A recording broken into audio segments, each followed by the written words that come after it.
Boa noite, bem-vindos à nossa página Educação para a Paz. Hoje vamos estar falando aqui um pouco sobre o Bhagavad Gita. Sejam todos bem-vindos e bem-vindas, principalmente aqueles que estão chegando aqui a primeira vez. Então, só para vocês saberem um pouco, a página de Educação para a Paz, ela está ligada assim ao movimento, né, maior, assim, que trabalha principalmente a yoga na educação, mas também busca fazer uma pesquisa, assim, há 17 anos, estamos fazendo 17 anos esse ano, de busca, de pesquisa de pedagogias contemporâneas, né, que conseguem enxergar a criança, o jovem nessa educação mais integral, né? Que trabalha não só os aspectos cognitivos, né? Mas também esse aspecto maior, assim, da ciência do corpo, engenharia mental, artes sociais, ciência espiritual aplicada. Então, assim, para nós é muito importante, né? Tá sempre pesquisando sobre essa visão integral da criança, da área de educação. Então, a nossa página também, ela edita muitos livros, né, nessa área de educação para a paz. Um deles é esse que a gente vai até trazer aqui hoje, né, o Gita, a Batalha dos Mundos.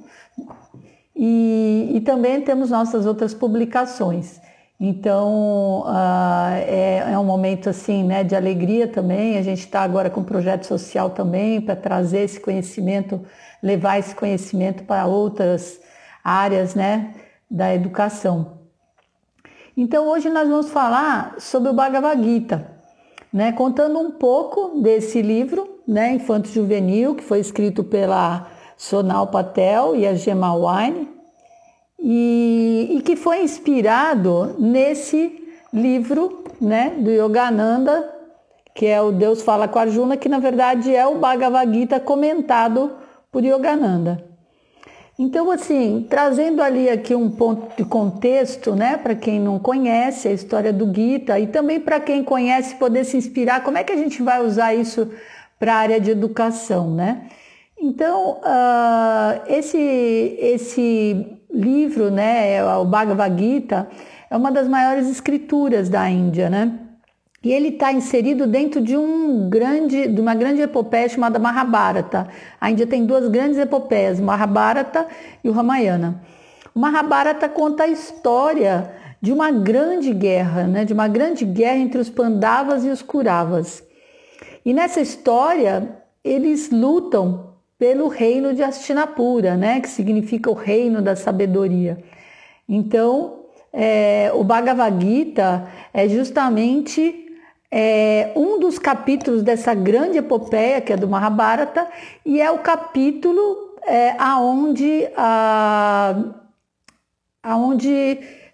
Krishna, né, que é o grande mentor espiritual, vai instruir o seu discípulo Arjuna como vencer essa batalha, né? Então, assim, essa batalha, ela conta, então, a guerra, né? Essa grande guerra entre os Pandavas e os Kauravas.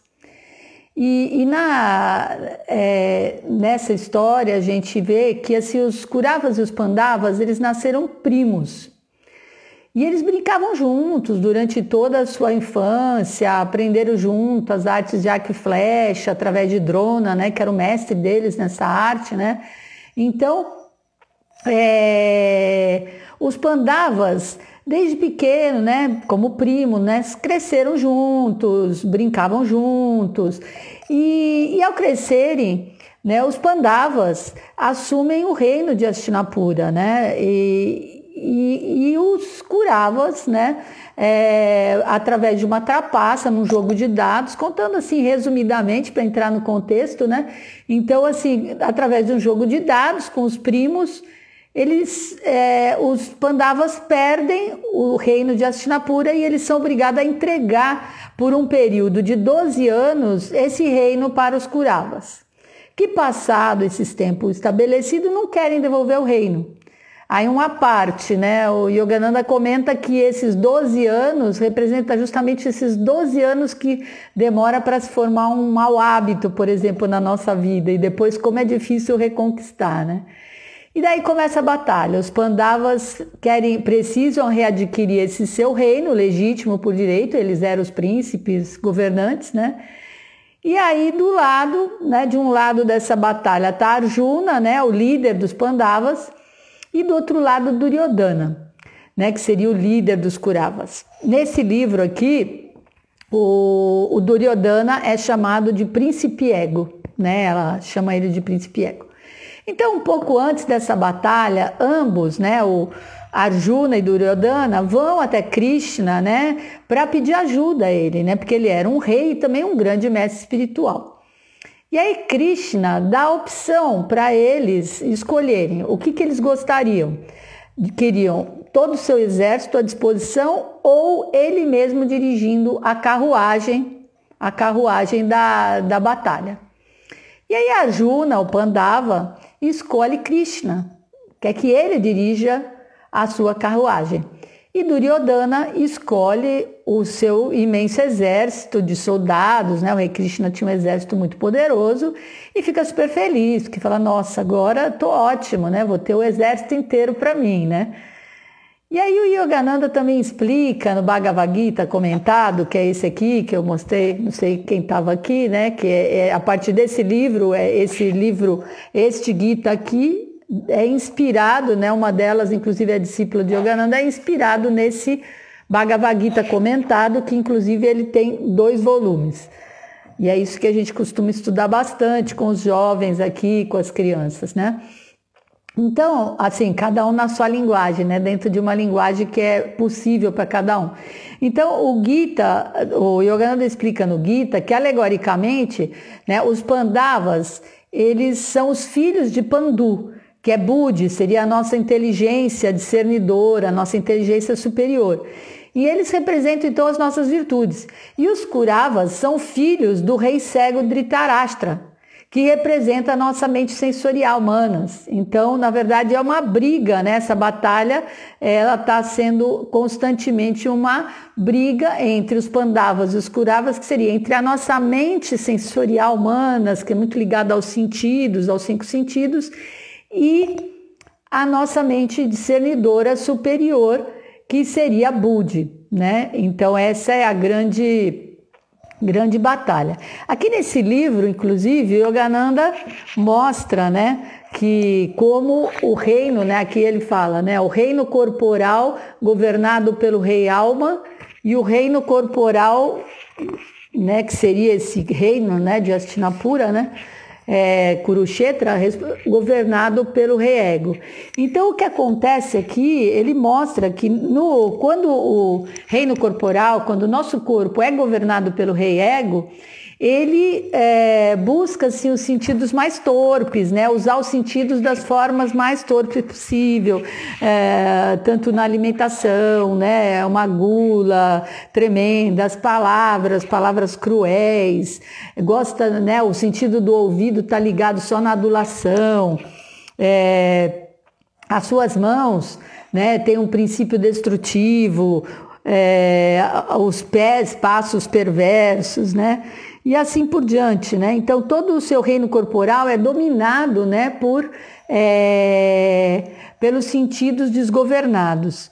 E quando está governado pelo rei Alma, então assim todo o território corporal estaria ligado a um movimento nobre, né? Então o reino auditivo está atento à verdade, os olhos à visão nobre, o olfato à fragrância pura, o gustativo à alimentação correta, a vocalização às palavras nobres e benevolentes, as mãos, né, com um princípio construtivo.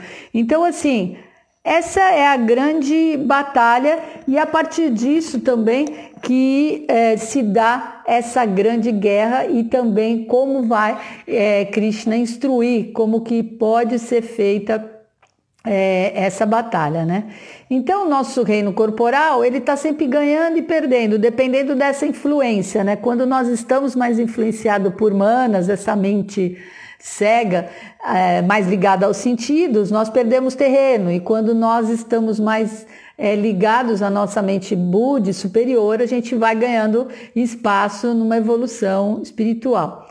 Então, a batalha que se refere, então, o Gita, é essa batalha diária interior no nosso reino corporal. De um lado, a nossa consciência sensorial, nossos sentidos ligados à matéria, querendo satisfazer todos os nossos impulsos, desejos, e do outro lado, nossa consciência superior, a nossa alma querendo retornar para esse reino de sabedoria. Então, continuando, né? Então, Arjuna está naquele momento, né? Ele pede ajuda a Krishna e ele recebe como ajuda que Krishna vai dirigir a carruagem dele, né? Com os 5 cavalos.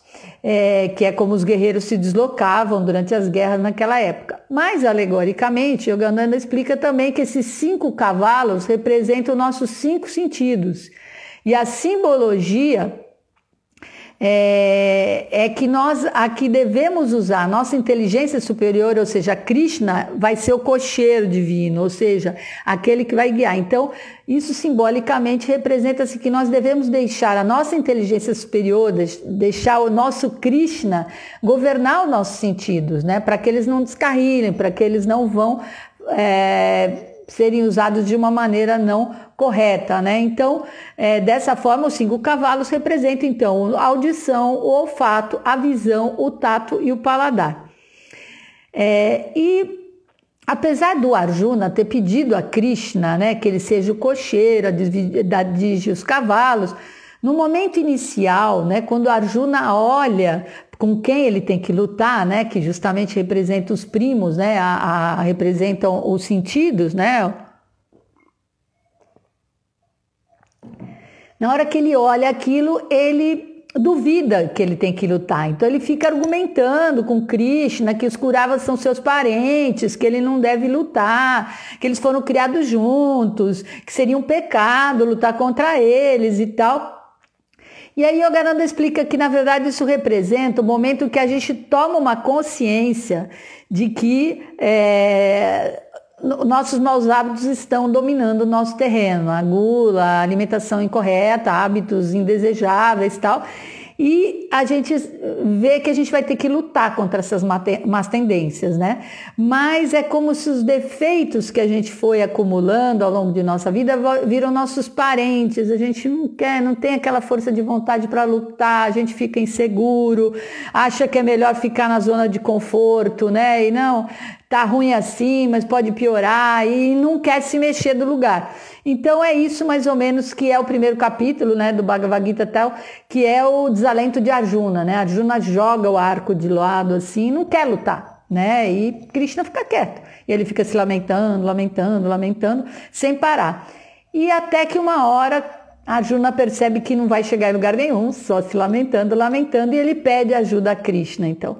E aí nesse momento que ele pede ajuda a Krishna, aí ele começa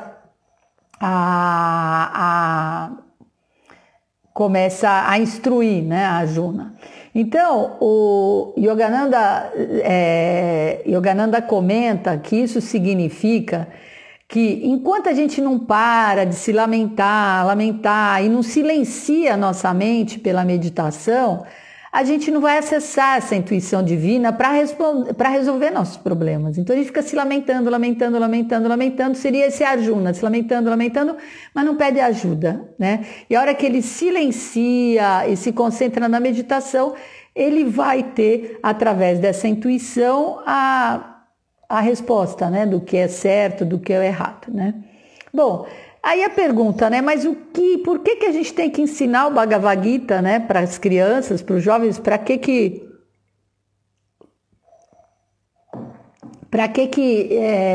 por que fazer isso, né? Qual é o sentido de ensinar o Bhagavad Gita para as crianças e para os jovens? Bom, porque essa batalha é o que de mais real existe na vida de cada ser humano. né, desde que ele nasce essa luta, né, pela sobrevivência, né, então desde que ele nasce existe essa luta dele do bem e do mal. E quanto mais cedo as crianças e jovens perceberem que existe uma luta, uma guerra a ser travada em suas boas e más tendências, melhor. Então a gente precisa fortalecer esse poder mental das crianças e dos jovens. Incentivar essa luta é fortalecer a mente das crianças, pois não vai ser dando tudo o que elas querem, é que a gente vai estar ajudando elas, educando elas, né? A gente tem que ajudar elas a desenvolver essa força de vontade, porque na vida elas vão precisar, elas vão enfrentar muitas batalhas e quanto mais cedo, né, elas tiverem esses recursos, né, de interiorização, introspecção, elas vão perceber-se e vão poder agir proativamente para essa batalha, né, que elas vão ter que enfrentar, né? Então Yogananda fala, né, que é o poder da vontade que transforma pensamento em energia. Então assim, através da vontade a gente consegue realizar uma ação, né? Então assim, é muito importante desenvolver essa força de vontade nas crianças, né? Então assim, porque justamente a ideia não é colocar Deus lá no céu, no lugar inacessível, né? Mas trazer a criança e o jovem a entender que a divindade está aqui dentro, né? Que nós somos herdeiros, né? Nós somos parte desse grande espírito, né? Então nós somos herdeiros e que nós somos a divindade, né? Também, que está dentro de nós.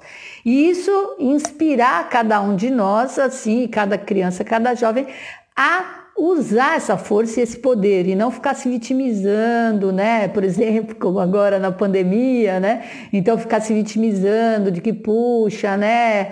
Tal, a pandemia, eu não posso sair, eu não posso fazer isso, eu não posso fazer aquilo, mas sim sair desse lugar da vitimização e entrar nesse lugar da força, do poder, que eu posso transformar as coisas, né? E tenho essa força. Então, é muito importante a gente mostrar essa diferença de caminhos, né? Que o caminho do agir correto leva à felicidade, né?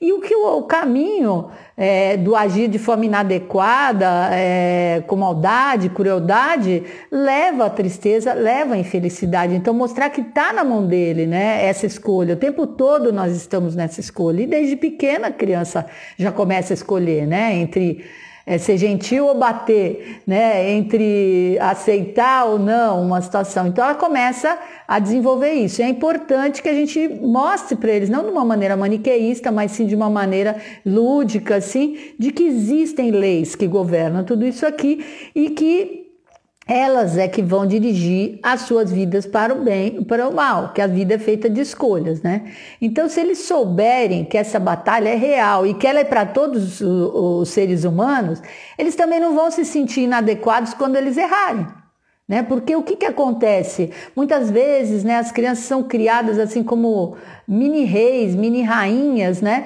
Então, quando eles erram, assim, elas não têm força espiritual. Então, acontece muito isso, né? Esses jovens chegam na adolescência e não tem, assim, uma musculação espiritual, não tem uma força para encarar, às vezes, um problema que a gente olha e fala, nossa, problema é pequeno, né? É pequeno, mas para ele é enorme, porque ele não treinou antes a superação, ele não treinou frustrações, ele não treinou tudo isso.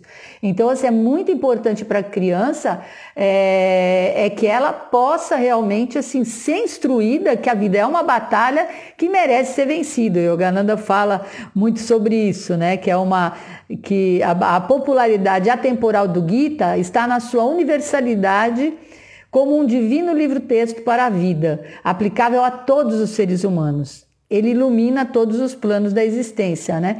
Então, a questão do porquê ensinar o Bhagavad Gita para as crianças, né? E para os jovens, é porque é isso, essa batalha é real e ela vai ajudar a compreender isso, vai ajudar que, assim, a não se sentirem tão inadequados. Por quê? Porque eles vão compreender que quando eles erram, tudo bem. É como uma batalha, uma hora você perde um terreno e depois você recupera esse terreno. Então é como um jogo de xadrez, né? Que você tem que E você tem que se esforçar depois para recuperar esse espaço do bem dentro de você. Então, quando você vai cedendo aos maus hábitos, uma má alimentação, ficar no videogame o dia inteiro e tal, depois dá trabalho voltar atrás. Então, a gente tem que ajudar eles também nessas escolhas, né? E o importante disso é que quando eles percebem que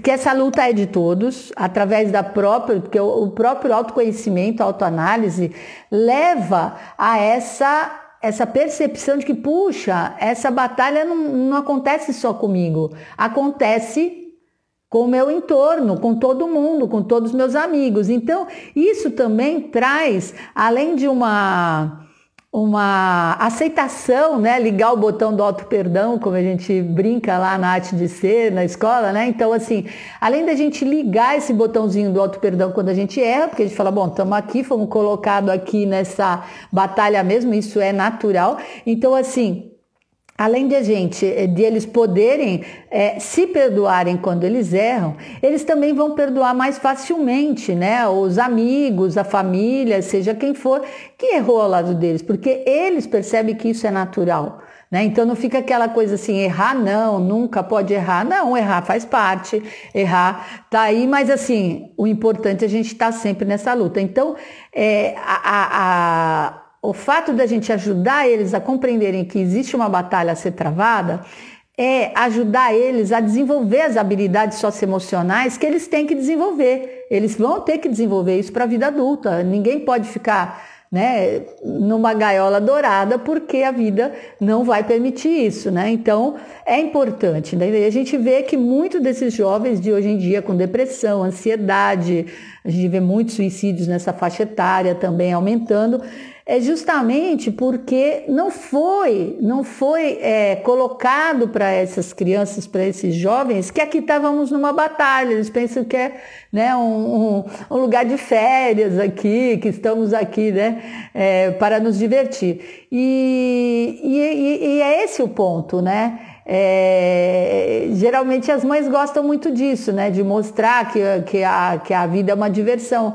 E ela não é diversão, ela é serviço, é alegria, ela é paz, é amizade, né? Mas ela não é sempre linear, né? Então é muito importante, porque o que adianta, né, a criança, o jovem ficar só no decoreba das invenções do ser humano, na verdade, de ciência, matemática, linguagem e tal, história, geografia, e não aprender e não saberem o básico da vida, né? Que o propósito da vida é vencer essa batalha interior, né? Entre nossas boas e más tendências. Então, assim, essa é a informação principal que a gente deveria estar passando para eles, né? E justamente o Gita vem como um passo a passo muito perfeito, né, dessa batalha, né? Então, assim, justamente esse livro, né, que a gente tem como um livro infanto-juvenil muito interessante, ele veio de uma forma lúdica mostrar todo isso que a gente está falando aqui de uma forma mais ampla, né? Mas vem mostrar assim de uma forma prática, né? Então, assim, porque o Yogananda explica que nós somos feitos de matéria e espírito. Então, mas que na verdade tanto a matéria quanto o espírito são diferentes formas de vibração, né? Então a matéria é uma vibração mais densa e o espírito uma vibração mais sutil, mas ambos são vibrações, por isso que são primos, né? Os Kauravas e os Pandavas, né? Então nós estamos o tempo todo lutando internamente esse poder de atração dos sentidos, né, governado por essa mente inferior, como a gente falou, Manas, e o poder dessa mente superior, Budi, né, para nos inspirar para uma vida correta, equilibrada, espiritual. Então, o tempo todo, Yogananda ressalta que para vencer essa batalha precisa interiorização. Então é justamente nesse livro aqui também mostra, né, que o menino, que eu vou contar um pouquinho a história dele, ele começa a se harmonizar quando ele entra nesse lugar da interiorização. começa a fazer uma autoanálise diária. Então, a partir dessa autoanálise diária, que a gente começa a ver quem está ganhando em nossa vida, né? As boas ou más tendências. E a prática da meditação leva para esse lugar da intuição, de perceber onde, né, como ouvir esses conselhos de Krishna, né? Essa divindade que está em nós para nos guiar. Mas para isso a gente precisa entrar nesse silêncio, a gente precisa entrar nesse lugar da calma para poder perceber essa mente superior, senão a gente vai ficar só nessa mente inferior que não para, né? Os indianos falam, né, que Manas é um macaco bêbado picado por uma abelha. Essa é a nossa mente, né? A mente comum, ela é o tempo todo agitada, acelerada e muito mais agora, né, com mais informação. Então, assim, e nós temos que chegar naquela mente que ela tem um discernimento, ela tem uma estabilidade, né? Então, e o Yogananda explica, então tem os Pandavas e os Kauravas, e os Pandavas representam cada um centro de energia, um chakra da nossa coluna, né? Então, o Gita, ele é extremamente simbólico, né? E o Arjuna, que é o grande herói da nossa batalha aqui, inclusive esse livro do Yogananda, ele colocou antes o título Deus fala com Arjuna. Então, assim, que é Krishna falando com Arjuna, porque Arjuna representa esse chakra Manipura, né? Que é o lombar, que está no centro da batalha. Por quê? Porque ele representa o autocontrole. Então, através desse autocontrole dos sentidos, né? Então, assim, ele está justamente é uma ponte, né? Entre os chakras inferiores e os chakras superiores, né? Então, na verdade, através desse autocontrole, né, quando Arjuna consegue vencer a batalha, ele leva a nossa energia para os chakras superiores, né? Porque a nossa coluna vertebral, né, ela é formada da energia vital que circula, né, e que normalmente entra aqui, né, pelo bulbo raquidiano e desce e fica mais alojada nos chakras inferiores e para fora, né, os sentidos querendo se satisfazer para fora, tal. E Arjuna é esse poder de recolher essa força e elevar, né, essa força toda para os chakras superiores, né? Então, e assim nós vamos ascender uma condição divina, do qual nós fazemos parte, né? Uma condição da nossa herança divina mesmo, né? Então, nesse livro, né, o Bhagavad Gita, A Batalha dos Mundos, né, o Gita aqui da Sonal e da Gema, elas usaram para ilustrar essa grande batalha, né, elas criaram uma luta literal no corpo do Dev, né? Então, o Dev, esse menino aqui, ó, então é um livro muito interessante porque ele foi todo feito assim numa linguagem de aventura, cativa muito a criança e o jovem, e é ilustrado assim numa linguagem de mangá, né? Então é todo muito ilustrado, tá vendo aqui ele encontrando, deixa eu ver se dá para ver, ele encontrando Sanjay. Então, na verdade, assim, eles ilustram nessa história assim, Dev é um menino que perdeu o pai, acaba de perder o pai, está extremamente revoltado com isso. E o pai era um homem muito espiritualizado, né, que meditava muito. E o Dev está extremamente revoltado. Quando começa o livro, ele tinha acabado de ter um comportamento super agressivo em relação ao seu irmão menor e está assim numa grande crise existencial, né? E aí surge então o Sanjay, né? O Sanjay, ó, aqui está o pai do Dev, olha que inspirador, que era o pai dele, né? Uma pessoa que sempre estava meditando. E aí surge o Sanjay, que é tipo assim que aqui, ó, ele surgindo aqui, é tipo assim um grilo falante do Pinóquio, né? Representa no grito justamente a introspecção. Mas nesse livro ele ele ajuda ativamente, né, Dev? E ele se oferece para entrar na coluna vertebral, porque justamente o livro passa de uma maneira super lúdica essa ideia, né? A Priscila está perguntando aqui a partir de qual idade. Eu acho que é do segundo setênio em diante, né? Porque ele é uma história mais forte, assim, de aventura, e eu acho que é melhor no segundo setênio em diante.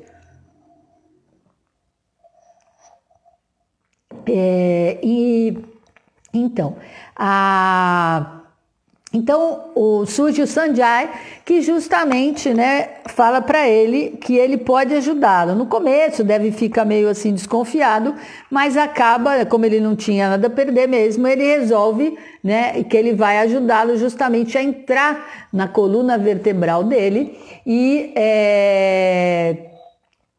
ele vai entrar na coluna vertebral e ajudá-lo, né? Vai procurar lá dentro o Arjuna, né? Ele fala, não, você tem aí dentro de você um amigo poderoso que é o Arjuna e eu vou convencer ele a te ajudar. Então, alegoricamente, né, eles criam, né? Ela cria essa história e o Sanjay entra, daí ele acaba aceitando, né? E ele, como ele está com aquela turbulência toda, ele aceita a ajuda e ele permite então que o Sanjay entre na coluna vertebral e levando o Japamala, né? Que é esse instrumento, né? Que os yogis, né, usam para fazer orações, né? Então ele leva o Japamala do seu pai como uma espécie assim de amuleto. E é interessante porque lá dentro ele usa as contas do Japamala para abrir umas portinhas entre um chakra e outro. Então assim, é bem interessante, né, que a linguagem assim é bem eletrizante, assim, uma linguagem assim que envolve, né, envolve essa tensão, né? Ele estava assim, então ele percebe, ele tem sempre o rei ego que é o príncipe ego, que é esse do mal. Então tem sempre uma situação assim de dificuldade, né? E o passo a passo para vencer isso. E o interessante, né, que começa então o Sanjay entra e vai adentrando a coluna vertebral dele e nesse território que está completamente dominado pelas más tendências, porque justamente o Dev está completamente desequilibrado. Então, internamente mostra os seus chakras completamente desequilibrados também, né? Então, o Sanjay vai adentrando esse território que está dominado pelas más tendências, pela ira, pela tristeza, pelos excessos.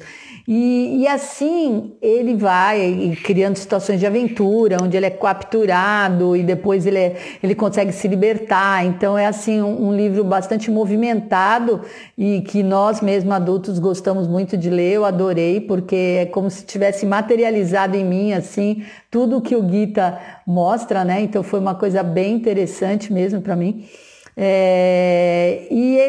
Então ele traz e cada chakra vai tendo essas aventuras, né? Enquanto do lado de fora o Dev também está se esforçando, né? Para acalmar sua respiração, para meditar. Então vai tendo sempre uma correlação no livro entre o Sanjay lá dentro tentando fazer seu movimento e o Dev, né?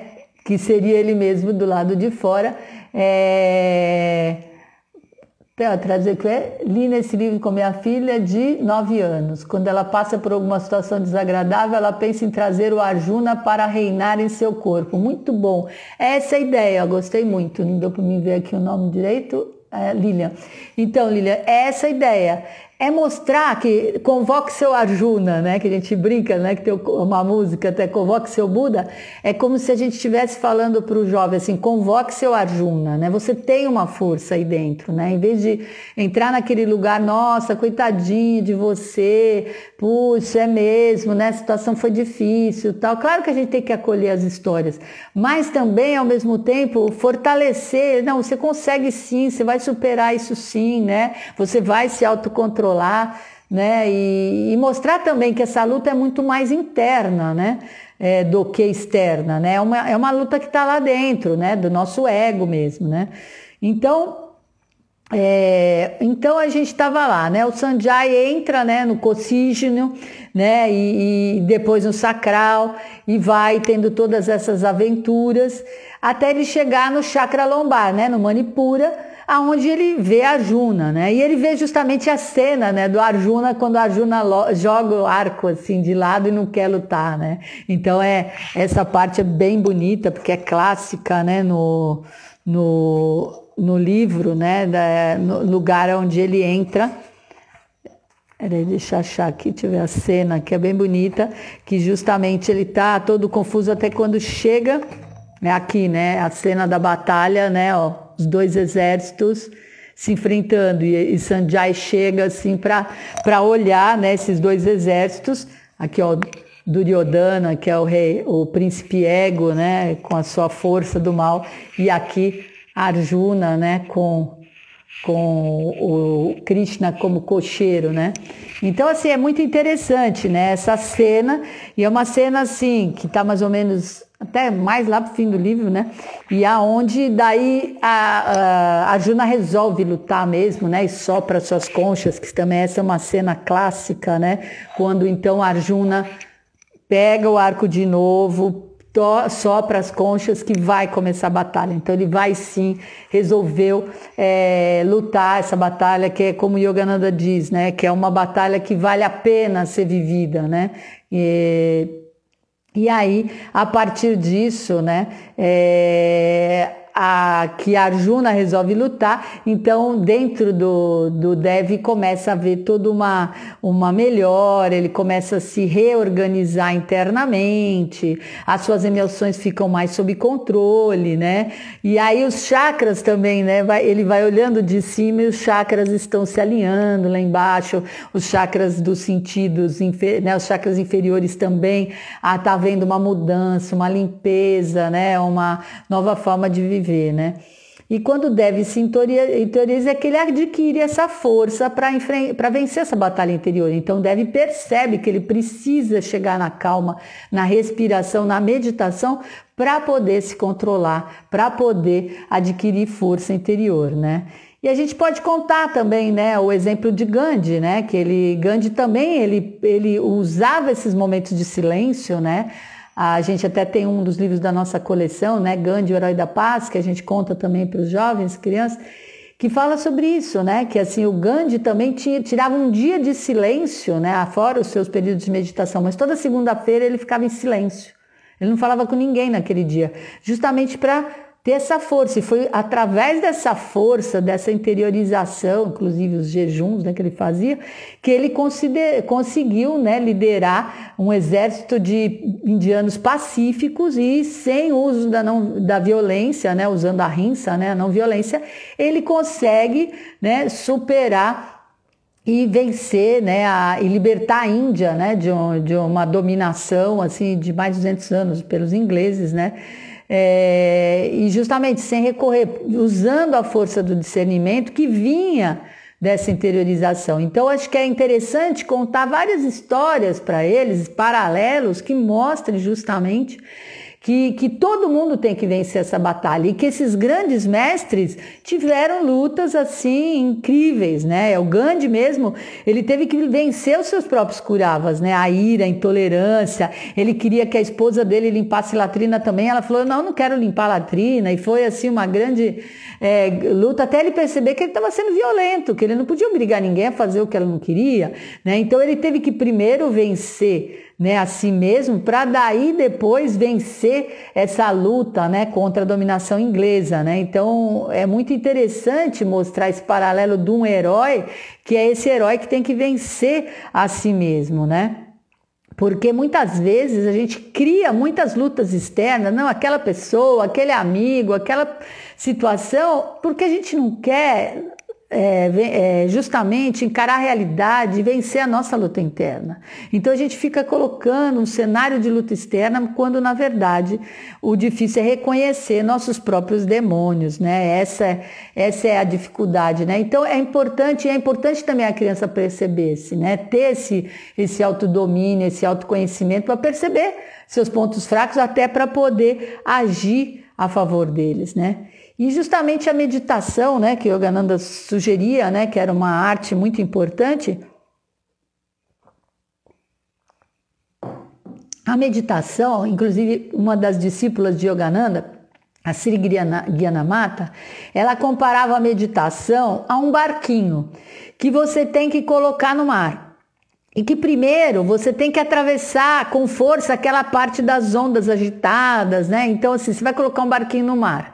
Então você vai atravessar aquela primeira parte que é muito agitada, que é assim, né? Quando você senta para meditar, vem todos os pensamentos inquietos, né? Você lembra de tudo que você deixou de fazer no dia, tudo que você tem que fazer amanhã.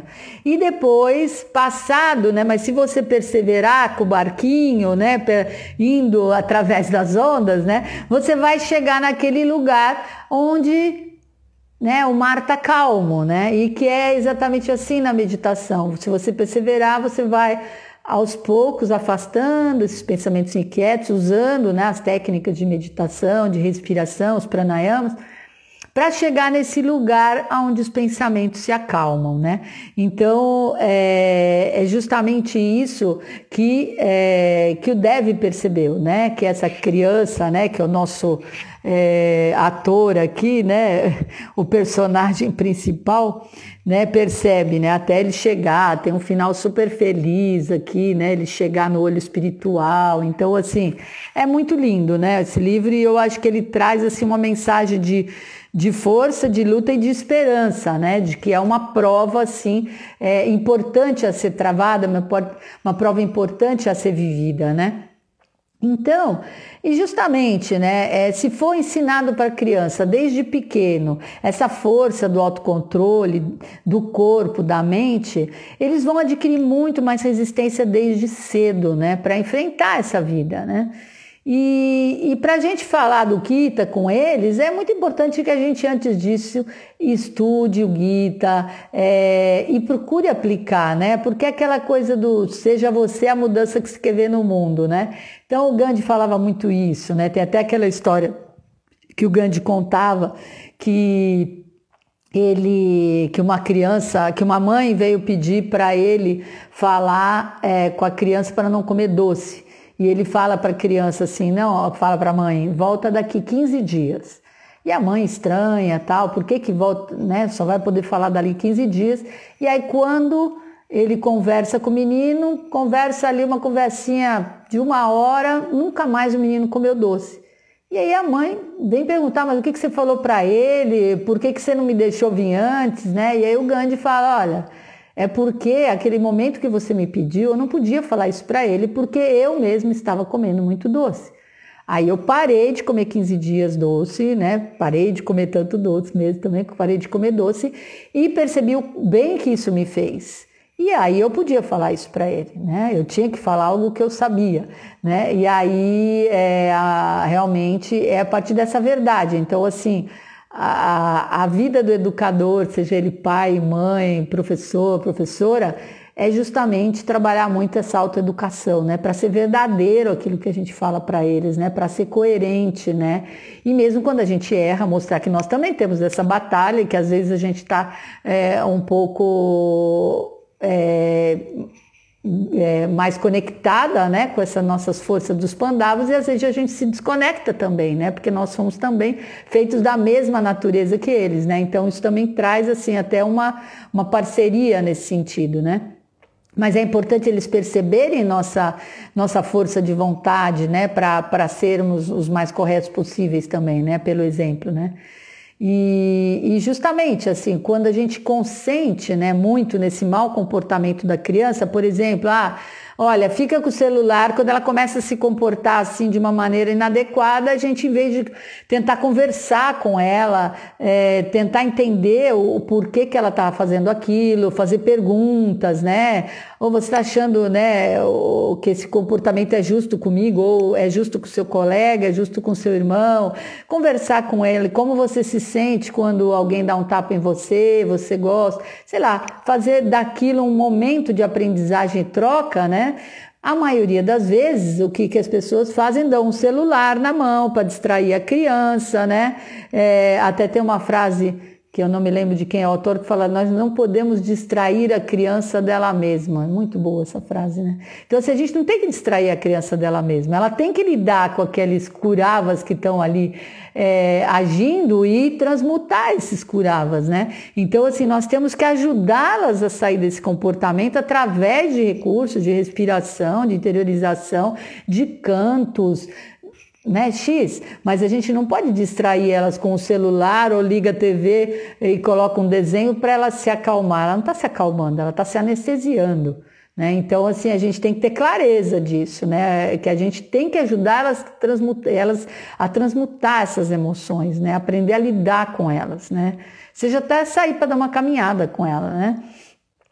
Então, ceder, né, sempre que uma criança está com um comportamento inadequado, não é cultivar mais problemas ainda para ela, para você. Então, é muito importante, né, ter isso em mente, né?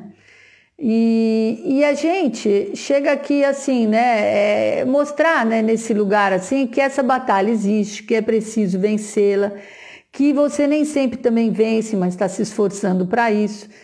É também muito importante para a criança aprender a ouvir não, sem exagero, claro, você não vai falar não para tudo, mas ela tem que aprender a ouvir esse não, até para ela própria poder aprender a dizer não, quando alguém estiver querendo convencê-la a agir incorretamente. Então ela tem que aprender o uso desse não, né? Então, a Suzana Soares sempre fala essa frase, mas eu acho que é de alguma autora, essa do não devemos distrair a criança dela mesma. Mas obrigada aí pela parceria. Então, assim, a gente tem que ajudar ela a ouvir esse não, porque senão vai ser curativo também para ela, porque a vida, né, o Yogananda mesmo fala, né, que a vida não pode ser cheia de sims, né, que ela tem que ter os não também, né, que a gente tem que ter esse momento que a gente vai falar isso sim, isto não, isto sim, né, isto aqui ok, isso aqui não. E para isso ela precisa ser treinada com a gente mesmo, que está ali num papel de mentor dela, seja qual seja o nosso papel, de que ela vai ter que fazer escolhas, né, entre o sim e o não em cada situação, né. Então, assim, eu vou procurar agora agora explicar assim um pouquinho como que a gente, né, eu sou professora de meditação para crianças, né, trabalho também lá na Escola Arte de Ser, né, eu ajudei a fundar, que é uma escola que justamente trabalha yoga na educação. Então, uma das formas, né, que a gente teve também é o canto, né, o canto ajuda muito e o canto que mostra um pouco dessa batalha, né. Então, que eu vou até pedir para as meninas colocarem o hino dos Heróis da Verdade amanhã nos stories, que assim, a gente acabou fazendo essa música muito inspirada no Bhagavad Gita, né? E acabou virando meio que um hino na Escola Arte de Ser, né? Que fala justamente dessa dicotomia e de um herói para vencer a si mesmo. Então, a música fala assim. Vou cantar assim, rapidinho. Ela fala: eu sou forte, mas não preciso demonstrar. Eu sou valente, mas não preciso lutar com ninguém. Eu sou um herói para vencer a mim mesmo. Eu sou um herói, mas isso é obra do Criador do universo, pois minha força não vem daqui, minha força vem de lá, pois minha força não vem daqui, minha força vem de lá, por isso eu sou um herói. Herói do amor e da verdade. Então essa é a música, né? A gente trabalha muito, né, com ela, justamente para dar essa noção para as crianças, né, de que ela é um herói para vencer a si mesmo. Né? Então, por isso tem esse projeto Heróis da Verdade também, que a gente apresenta os vários mestres, né? Para mostrar essa força interior, né, que eles tiveram. A Márcia está perguntando se eu dou curso para professores. Eu dou cursos para os professores da Escola Arte de Ser e pretendemos, né, aqui pela Unicência também criar depois um curso para dar formação para fora também. Atualmente já faz uns 13 anos que eu estou dando essa formação de yoga na educação lá na Escola Arte de Ser, né, como consultora, né, do How to Live, que é essa filosofia que o Yogananda sistematizou para a área de educação. E então essa música, ela virou meio que um hino lá da escola e justamente é para inspirar eles, né, que ele é um herói não para dar um soco no amigo, mas sim para vencer as suas próprias tendências, né? Então, aqui, ó, a Hannah tá aqui ouvindo, sorrindo de ouvir o hino, olha que graça. A Hannah é uma aluna da nossa escola, a Priscila, a mãe dela, tá assistindo aí. Aí as crianças adoram, porque a gente faz com coreografia, isso que eu estava fazendo aqui um pouco, né? Então, que a minha força não vem daqui, a gente faz uma coreografia e eles gostam muito, né? E isso, assim, eu já acompanhei jovens que chegaram já na vida, essa música é antiga, né? E já tem mais de 13 anos, assim, e ela... Então tem alguns adolescentes que lembraram dessa música, né, para poder vencer as suas batalhas também, tem história de amigas, né, é bem interessante, né, e aí, então essa é a música. A gente tem uma outra também que eu vou pedir para colocar no Stories amanhã, que é a Batalha Interior, né, que a música fala que a batalha está dentro de nós, não há nenhuma luta lá fora, a gente é quem cria o aqui e o agora, o bem quer respirar e viver, o mal quer te anular, entorpecer. Desperte sua inocência e expanda sua consciência, o cosmo a te guiar e você se soltar e voltar a brilhar. Então essa é uma música que a gente canta para os mais adolescentes, né? Então que essa batalha está dentro de nós, não tem nenhuma luta lá fora, né? Esse é um grande filme cósmico que foi feito para você vencer, né? Então, a partir disso, você vai trabalhando com eles, né? Daí você faz dinâmicas, por exemplo, coloca essa música e faz uma dinâmica de perguntas, de sentimentos, quando que ele acha que ele precisa, né, trabalhar a ira, a preguiça, seja o que for, né? Então, assim, a música, né, é um recurso muito interessante, né? Para depois você chegar naquele momento da respiração, fazer alguns exercícios de respiração e depois, por exemplo, você chegar numa pequena meditação, fazer uma visualização, né, para poder assimilar esses conceitos, né, para não ficar só na mente, né, que senão fica no humanas, né, a ideia é chegar no Budi. Então sempre tentar chegar na meditação. Lá na Arte de Ser a gente tem meditação desde que eles são pequenininhos, né, que a gente vai treinando, né.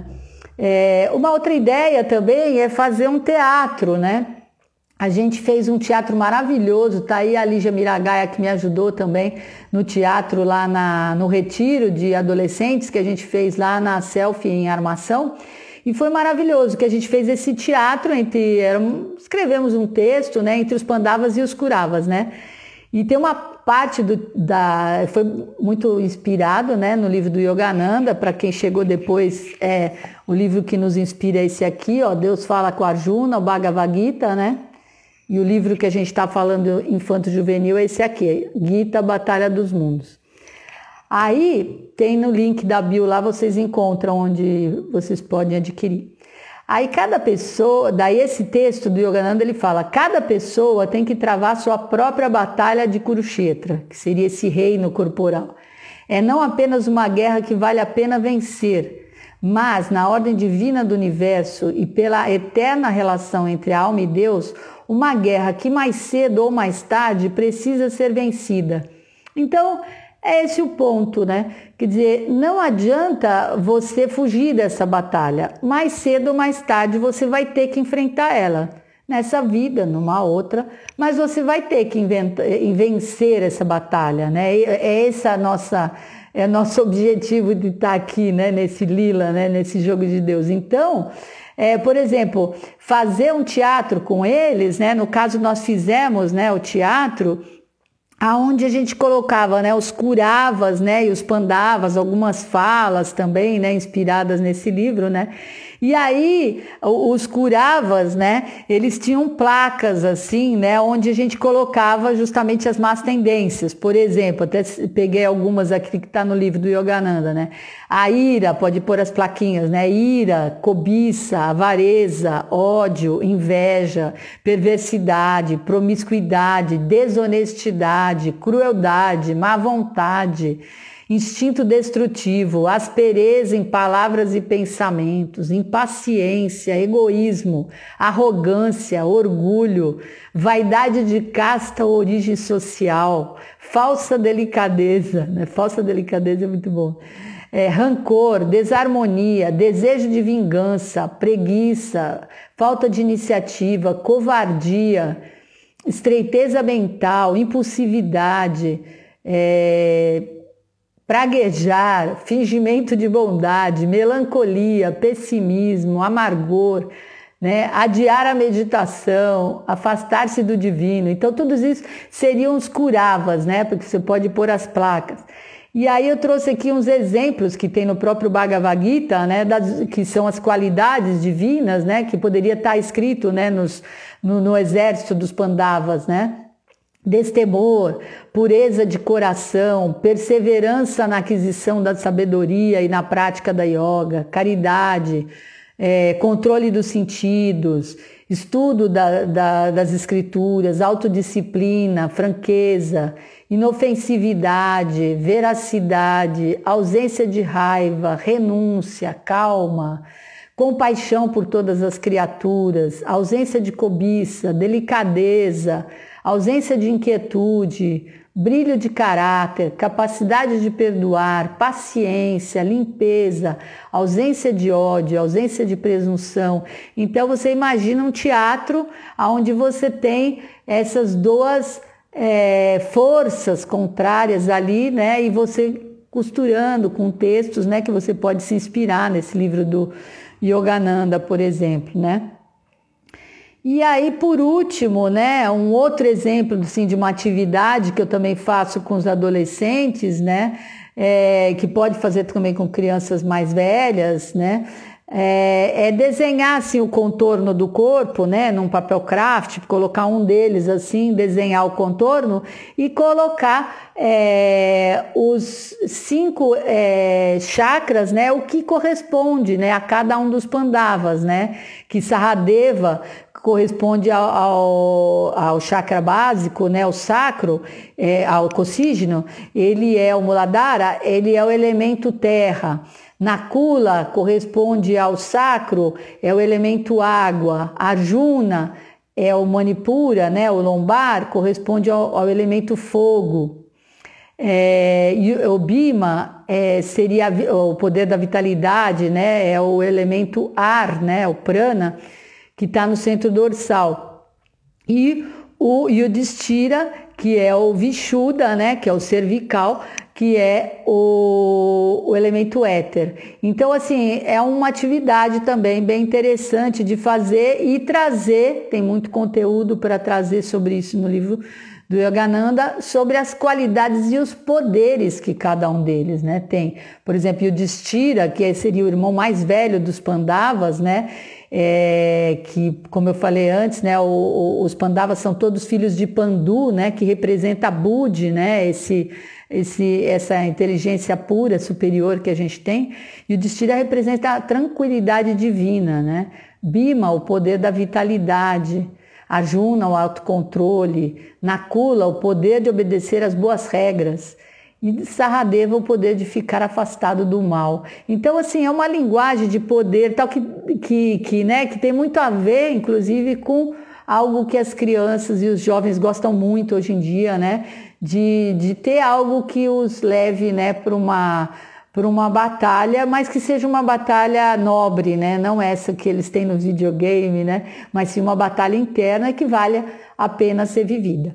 Então, basicamente é isso, né? E eu recomendo muito, né? Que esse livro aqui é um livro também muito inspirador para fazer várias atividades a partir deles, né?